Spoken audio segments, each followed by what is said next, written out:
Seja bem-vindo, colega veterinário, a mais um episódio da nossa Engenharia Reversa dos Exames Laboratoriais, onde eu te mostro, por engenharia reversa, quais são as principais alterações de determinados distúrbios nos exames laboratoriais.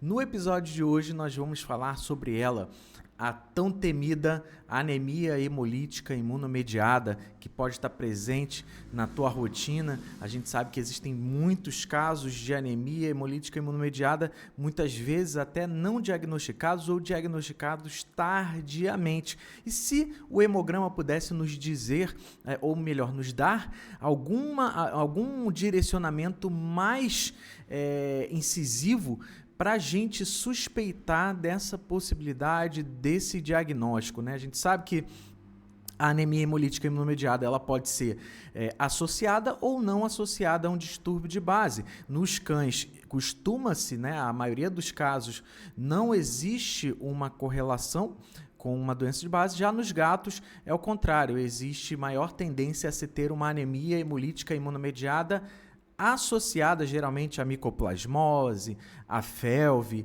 mas enfim, a gente vai ver um caso aqui hoje real do mês passado de um cão, né, de uma cadela Shih Tzu, 11 anos castrada, apresentando prostração, hipertermia, mucosas hipocoradas e anorexia. Olha só, esse caso é um caso bem didático, onde eu vou conseguir te mostrar quase todas as alterações que você pode ver num hemograma de um paciente com anemia hemolítica imunomediada. A gente precisa deixar claro que nem todos os casos você vai encontrar tudo bonitinho de livro, né, como a gente encontrou nesse caso. Então é importante a gente falar sobre todos, porque podem estar presentes alguns, né? Lógico, a gente tem que seguir, né, o que o guideline, o algoritmo do consenso de anemia hemolítica imunomediada sugere para a gente, né? Que é todo aquele processo que eu vou, inclusive, deixar material para você, tá? Mas o importante é que o hemograma geralmente vai ser o primeiro exame e você precisa estar atento às principais considerações que te levam a suspeitar de anemia hemolítica imunomediada. Você percebe que esse caso aqui é um caso que o animal apresenta sinais clínicos inespecíficos, né? A mucosa hipocorada já é uma informação que a gente tem que levar em consideração para pedir o hemograma. O hemograma tem que ser pedido quase em todas as situações, mas quando a gente vê a mucosa hipocorada, nós temos duas possibilidades. Ou o animal tem anemia de fato, ou ele tem algum mecanismo cujo tal distúrbio provocou uma vasoconstrição periférica. Nossa, meu olho está doendo. Vasoconstrição periférica. E aí a constrição desses vasos periféricos leva a mucosas hipocoradas. Então, a anorexia também... Vou tirar esse óculos. A anorexia também é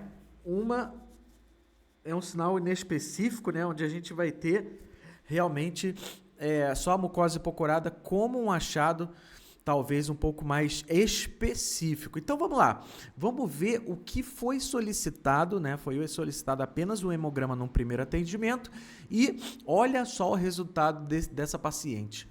Bom, temos aqui, né, já níveis drásticos, né, de anemia, onde você vê aqui, ó, você tem 1,2 milhões, né, de hemácias, cujo valor de referência é 5,5 a 8,5, está 1,2. Hemoglobina baixa, olha o hematócrito, que é o que a gente costuma, né, se basear normalmente na clínica de pequenos, né? Você tem um hematócrito aqui de 9, cujo o hematócrito normal deveria ser 37 a 55%.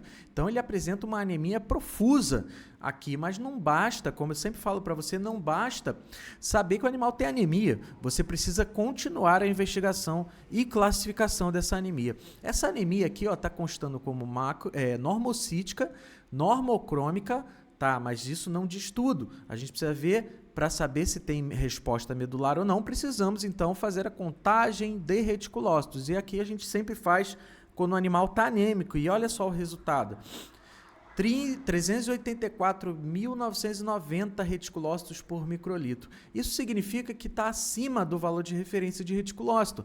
Então, é uma anemia regenerativa, ou seja, o distúrbio que está levando à anemia não está, né, afetando a resposta a anemia. Então, assim, nós temos anemias de causa de hemorragia, de hemólise e de diminuição da produção. Nesse caso, está claro que não é diminuição da produção. Então, a gente fica com a hemorragia ou hemólise. Nesse caso, não foi relatado nenhum tipo de perda e a partir do momento que a gente olha esse hemograma, a gente fica muito claro que trata-se de um caso de hemólise, né? Tanto extravascular quanto intravascular, e a gente vai ver como eu posso suspeitar de casos de hemólise extravascular e intravascular, tá bom? Vou te mostrar que, né, alguns indícios aqui ainda no eritrograma podem me dizer já sobre a anemia hemolítica imunomediada. Olha só, então a gente tem uma anemia normocítica normocrônica regenerativa, aí você vai lembrar de um PDF decoreba e vai falar, pô, João, eu vi lá na minha decoreba de PDF que a anemia regenerativa é macrocítica hipocrômica. Só que os trabalhos mostram, até trabalhos antigos mostram, que somente em 11% dos casos de anemia regenerativa nós teremos macrocítica hipocrômica. E aqui é normal, o que a gente mais vê é normocítica, normocrômica regenerativa, tá? A anemia regenerativa geralmente é normocítica, normocrômica também. Por isso que é importante você solicitar a contagem de reticulócito, que é ela que vai te dizer se tem resposta medular ou não, para você identificar o distúrbio de base que está levando aí à diminuição de eritrócito. Nesse caso, hemólise, tá? Ah, João, se é intravascular ou extravascular, como é que você pensou nisso? Ainda não pensei, tá? Ainda tem coisa para a gente ver nesse hemograma. Olhando aqui, temos uma plaqueta em níveis normais, ok, né? 457 mil. Temos uma hiperproteinemia. E eu já deixo a sugestão, sempre que você encontrar a proteína plasmática total, né, elevada ou diminuída, é sempre até normal, né? Mas se você tem principalmente elevada ou diminuída, é recomendado que você faça a bioquímica, proteína total e frações. Porque não basta saber, nesse caso, se a proteína está elevada apenas. A gente tem que saber qual é a fração da proteína que está elevada. Nós temos duas possibilidades. Na verdade, 3. Ou a albumina está elevada por algum motivo, ou a globulina está elevada, ou ambas, né? E isso tudo, né, a gente consegue pensar em processos, né, diferentes a partir da obtenção desses valores de proteína sérica total e frações. Nesse caso aqui, né, provavelmente a gente está tendo um aumento por aumento de globulina, já que na anemia hemolítica imunomediada nós temos aí a produção de anticorpos anti-eritrocitários, imunoglobulinas são anticorpos. Portanto, a fração globulina tende a elevar, provocando o aumento de proteína plasmática total. Então perceba quanta informação a gente já tirou dessa primeira parte aqui, né? E aí, né, o veterinário vê uma anemia, já pensa imediatamente em doença do carrapato, e aí vai iniciar o tratamento, enquanto isso a anemia hemolítica avança, ou o veterinário resolve logo fazer uma transfusão, que nesse caso aqui não é recomendado, porque já tem a anemia hemolítica imunomediada é uma reação de hipersensibilidade tipo 2, e às vezes a transfusão pode intensificar essa reação de hemólise. Tá? Então, apesar dele estar com 9 de hematócrito, ele tem uma resposta e você a gente aqui sabe qual é o diagnóstico, então já dá para entrar com a intervenção medicamentosa e aguardar, né, a resposta do paciente. Mas olha só, isso aqui é só a parte do eritrograma, né?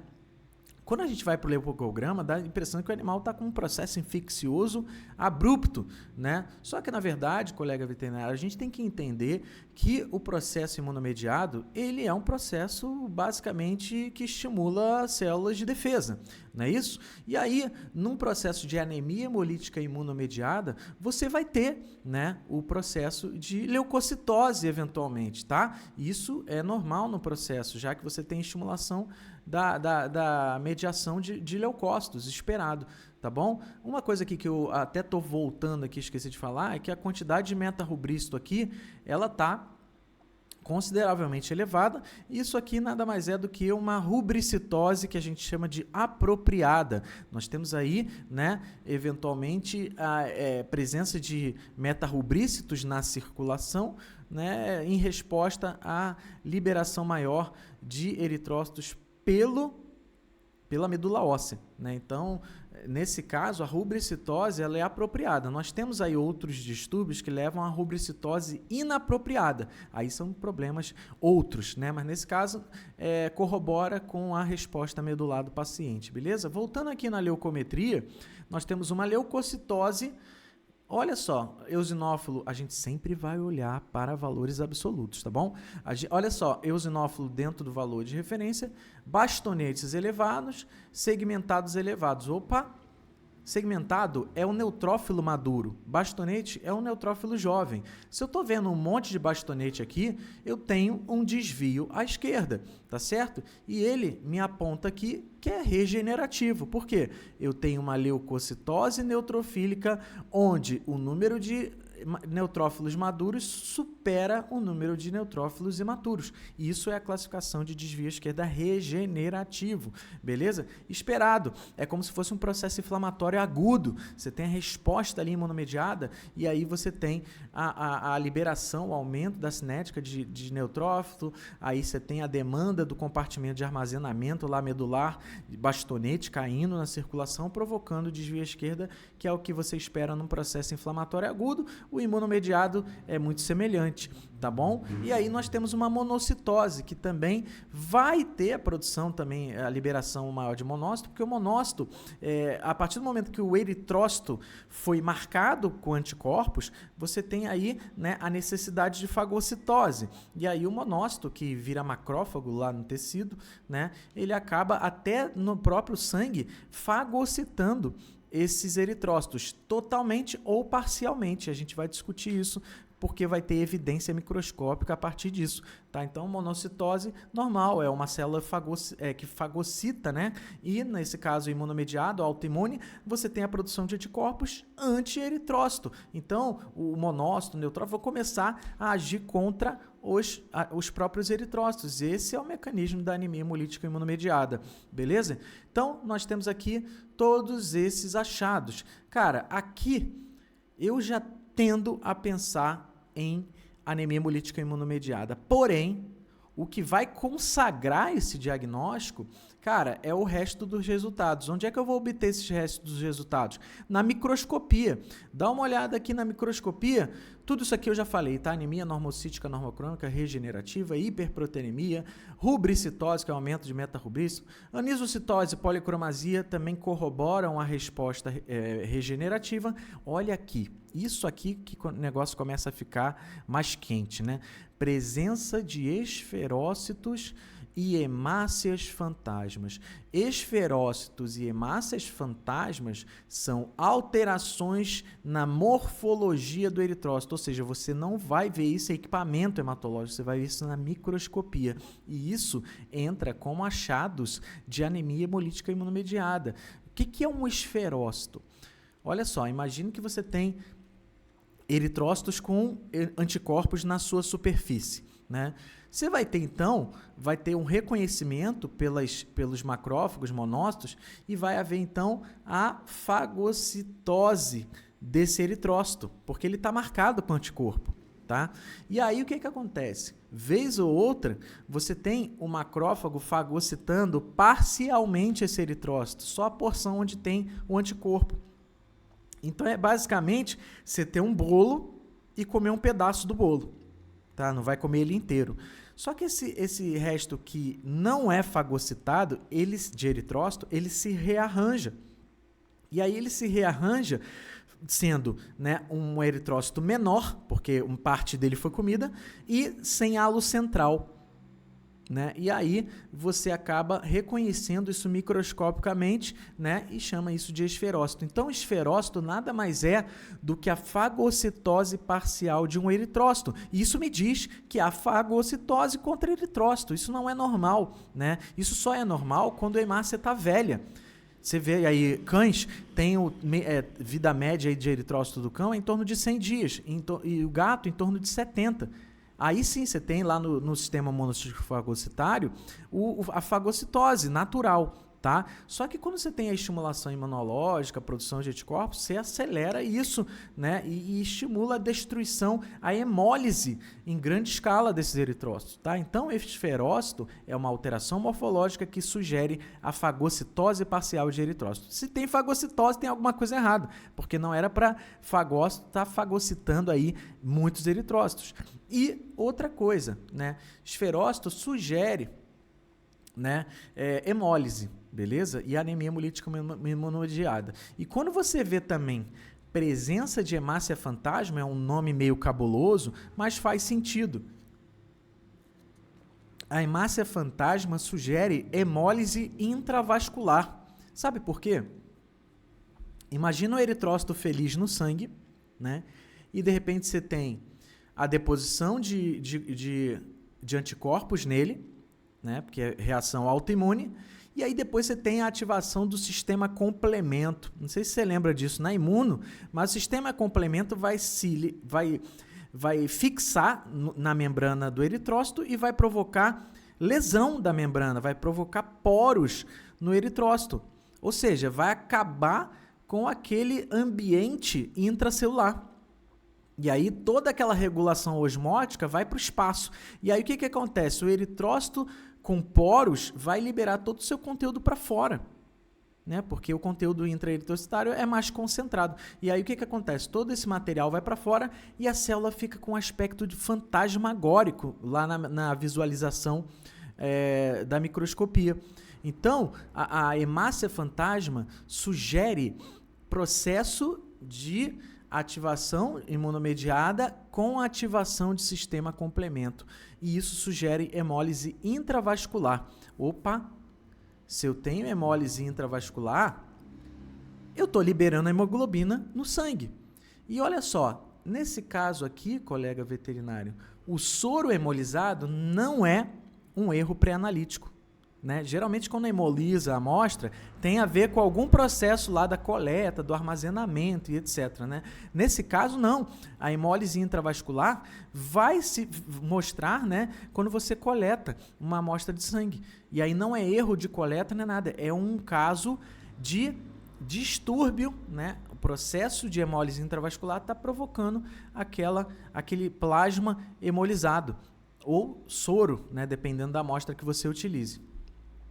Olha só, outro achado, então, esses aqui são, nossa, qual que é a parada aqui? Qual que é a sacada? Quando você vê esferócito e hemácia fantasma, cara, você pode bater o martelo com todo esse contexto aqui. O problema é que nem toda anemia hemolítica imunomediada vai aparecer hemácia fantasma e esferócito. Então, estou te mostrando os padrões que você pode encontrar no hemograma, né? Nem sempre todos eles estarão presentes, mas para você entender mais ou menos o mecanismo fisiopatogênico, não precisa ficar decorando, para você entender qual que é o processo que está ocorrendo ali, né? Então, vamos continuar aqui. Leucocitose, já falei. DNNE é desvio à esquerda, desvio nuclear de neutrófilos à esquerda, regenerativo. E monocitose, presença de neutrófilos tóxicos também sugere o aumento da cinética de liberação de neutrófilos, da maturação de neutrófilo. E aí ele vem com algumas anomalias na sua estrutura que a gente chama de neutrófilo tóxico, tá? Isso aí sugere também um processo de resposta rápida, aumento da liberação rápida de neutrófilos no sangue e acabam indo com certos defeitos de maturação, beleza? Então, hiperbilirrubinemia. Você pode encontrar também a amostra ictérica, tá? O que é? Nada mais é do que o processo, né, de bilirrubinemia, hiperbilirrubinemia, né? Nesse caso aqui, foi até uma colega que botou, eu costumo colocar a amostra ictérica, beleza? Porque se eu não tenho como dizer hiperbilirrubinemia se eu não dosei bilirrubina, beleza? Então, é só uma consideração, mas faz sentido o que está escrito aqui. O animal está amarelado, tá? Isso não foi citado lá nos aspectos de sinal clínico, né? Mas olha só, a bilirrubina só vai provocar icterícia quando a bilirrubina total estiver acima de 2,05 mg por decilitro, tá? Antes disso, você pode ter até a amostra ictérica e o animal às vezes não vai estar aparente, a icterícia não vai estar aparente, beleza? Então, pessoal, dá uma olhada, né, no padrão de um hemograma de um animal com anemia hemolítica imunomediada, e é importantíssimo você reconhecer isso quanto antes, porque vai impactar no prognóstico do paciente, né? Só para você ter uma noção, tem um trabalho que avalia 115 animais com hiperbilirrubinemia e os animais que apresentam uma icterícia pré-hepática, né, como é o caso aqui, é aquele que tem maior chance de vir a óbito, né? Em relação à icterícia pós-hepática e hepática, a icterícia pré-hepática tem 3,6 vezes mais chance de levar o paciente à morte. Então, é importantíssimo você reconhecer essa causa e já interferir na terapia, né? Por quê? Pô, olha só, hematócrito 9, né, cara? A gente não sabe quão rápido esse hematócrito está caindo. Então, a intervenção é urgente, é necessária, né? Então, quanto mais rápido você detectar, né, você já pode entrar. Com esse hemograma e com esses sinais clínicos, você não precisa nem ter o medo disso aqui não ser anemia hemolítica imunomediada, né? Então, é importante saber disso, né? Então, sempre atente para esses achados, lembrando, nem todos estarão presentes ao mesmo tempo, mas é importante. Outra coisa, esferócito não é patognomônico de anemia hemolítica imunomediada, mas quando você pega um contexto desse, é basicamente a cereja do bolo do diagnóstico, porque esferócito é um dos critérios para você chegar ao diagnóstico de anemia hemolítica imunomediada. O diagnóstico, às vezes, não é fácil, né? Você precisa lançar a mão de teste de aglutinação em salina, o teste de Coombs, né? A gente tem outros para tentar, então, chegar à conclusão de anemia hemolítica imunomediada. Mas o importante é você saber triar esse paciente a partir de um hemograma, que senão vai tudo por água abaixo, né? Aí você insiste em tratamento contra Ehrlichia, aí faz antibiótico por causa da leucocitose, e aí você está, além de estar fazendo tratamento desnecessário, você está prorrogando o diagnóstico de anemia hemolítica imunomediada, que é extremamente importante, né, a sua detecção precoce, certo, colega veterinário? Então, os pontos-chave desse caso é assim: primeiro, anemia não é sinônimo de doença do carrapato, para com isso, tá? Você precisa primeiro, no diagnóstico da anemia, saber, animal está anêmico? Certo. Essa anemia é regenerativa ou arregenerativa? A partir dessa resposta, eu consigo pensar se é diminuição da produção, se é hemólise, se é hemorragia. Outra coisa, leucocitose igual a 46.600, né? Antibiótico terapia. Não, tá? Isso aqui é só uma estimulação imunológica frente à reação de hipersensibilidade tipo 2. Não tem nenhuma, né, infecção envolvida aí. Mas eu já ouvi que desvio esquerda é sinônimo de bactéria. Acabei de te mostrar que não. Desvio esquerda é sinônimo de processo inflamatório agudo, certo? Nesse caso, autoimune, beleza? Observações microscópicas. Se você não olha, você vai ver um hemograma completamente bizarro se você levar em consideração só o que o achado eletrônico está te passando. Por quê? Você vai ter esferócito, você vai ter hemácia fantasma, aí você vai ter um CHCM elevado, você não vai entender nada do exame, tá? E aí, a microscopia é fundamental. Existem momentos em que a microscopia ela já é necessária para todo o hemograma, mas para alguns casos, cara, você salva a vida do paciente só olhando as observações microscópicas, tá bom? E outra coisa, né? Você vê que você tem que correlacionar, não, tô olhando anemia, aí pensa em doença do carrapato, olha a leucocitose, pensa em infecção. Não, você tem que olhar tudo sob um contexto. Então você tem que avaliar com critério. Cara, será que o mesmo distúrbio que levou à anemia está levando à leucocitose? Será que o mesmo distúrbio que levou à leucocitose está levando à hiperproteinemia? Será que o mesmo distúrbio que levou à hiperproteinemia está levando à presença de esferócito e hemácia fantasma? Então, tudo deve ser correlacionado. Não interprete o hemograma de forma individual. Você vai, sim, reconhecer as alterações individualmente, mas depois você vai olhar isso sob um contexto, né? E essa sacada principalmente quando nós estamos falando de anemia hemolítica imunomediada, cujo diagnóstico nem sempre é fácil. Nesse aqui, facílimo, né? Mas e aqueles casos em que você realmente fica na dúvida? Qual é o passo a passo para você diagnosticar ou descartar a anemia hemolítica imunomediada?